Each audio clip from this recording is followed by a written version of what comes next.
এটা হলো সোদপুর স্টেশন রোডের বাজার। বাজারে দেখুন সব লোক বিক্রি করছে, কত ফুল, তারপরে মুড়ি বিক্রি করছে, এদিকে ফলের দোকান, এইদিকে কিছু লোক শুটকি মাছ বিক্রি করছে, আবার জুতো,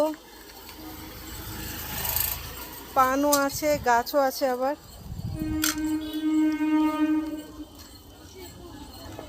বাজারে এখন একটু লোক কমে গেছে, কারণ গরম এত বাড়ছে যে লোক আর থাকতে পারছে না। সকাল সকাল এসে বাজার করে গেছে। এবার বাজারটা একটু আমি আপনাদেরকে দেখাবো বাজারটা কেমন।